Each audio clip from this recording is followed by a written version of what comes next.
this evening getting under the skin of the Ivy League, those 8 old, definitely distinguished colleges that are known for their ivy-covered buildings and their sometimes superior attitudes to other colleges and universities, which often gets under the skin of people who went elsewhere. Yale University is 300 years old this year, and were you to visit its campus, you would see that it still has exotic clubhouses, which look like tombs where Yale's legendary secret societies meet. Their prestige and importance have largely evaporated, but the rituals are still a secret. And so when we heard that some enterprising characters had managed to spy on the famous Skull and Bones Society, well, we couldn't resist. Here's ABC's Dan Harris.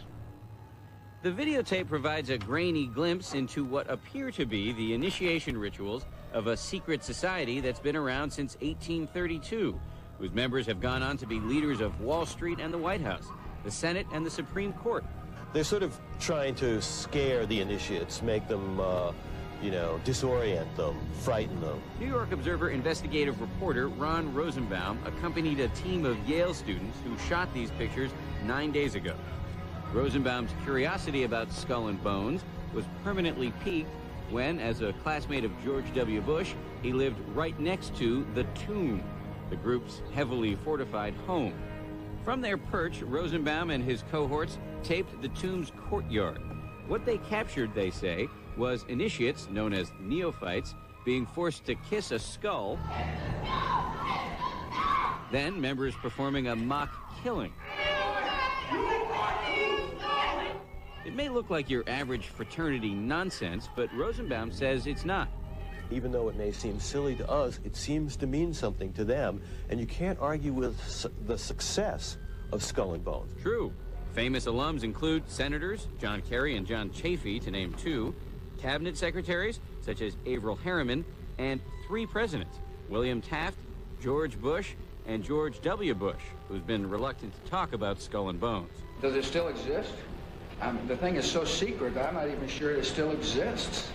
In recent years, by many accounts, the on-campus influence and allure of Skull and Bones has waned dramatically, and there is no proof that the rituals recently caught on videotape are the same ones performed by the current president.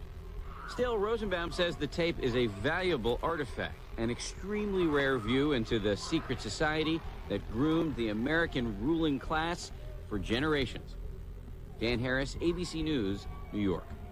That's our report on World News Tonight. Don't forget Nightline. And in fact, George Bush's family is full of Skull and Bones men, including his dad, George Herbert Walker, and his grandfather, Prescott. W. Bush also appointed 10 members of the elite clique to his administration. And check out how Kerry and Bush both responded when asked about the secret society in which they are brothers by the late Tim Russert of Meet the Press. You both were members of Skull and Bones, a secret society at Yale. What does that tell us? Not much, because it's a secret. Is there a secret handshake? Is there a secret code?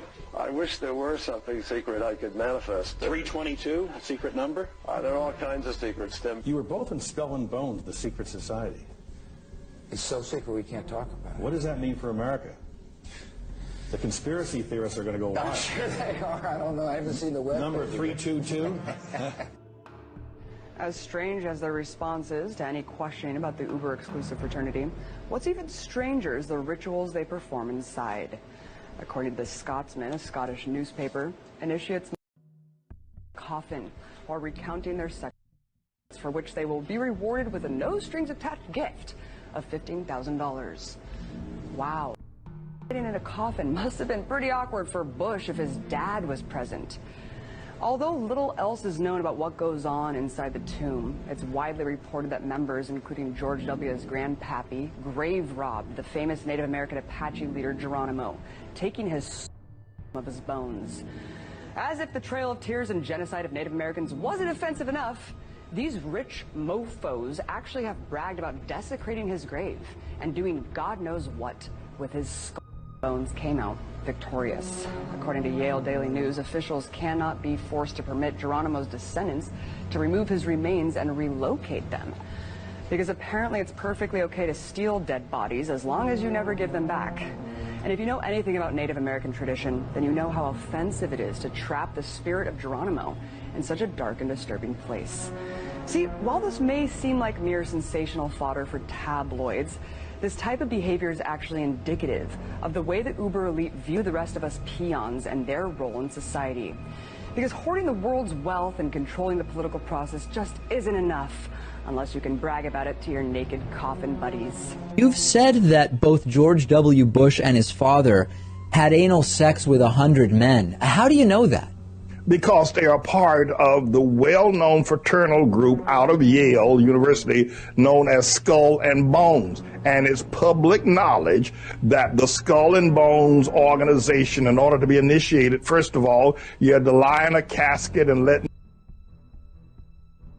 And then a part of the process, you had to stand in a circular, if you will, squad to be a part of Skull and Bones. And then you also had to be by the elder persons in Skull and Bones. Everybody knows this as public knowledge. And George Bush Sr. and George Bush Jr.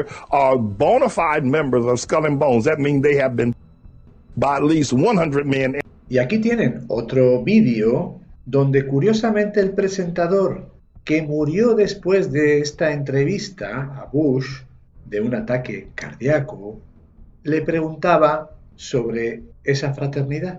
Van a ver también a John Kerry. We're both in Skull and Bones, the secret society. It's so secret we can't talk about it. What does that mean for America? The conspiracy theorists are going to go I'm wild. sure they are. I don't know. I haven't seen the web. Number 322. You both were members of Skull and Bones, a secret society at Yale. What does that tell us? Not much, because it's a secret. Is there a secret handshake? Is there a secret code?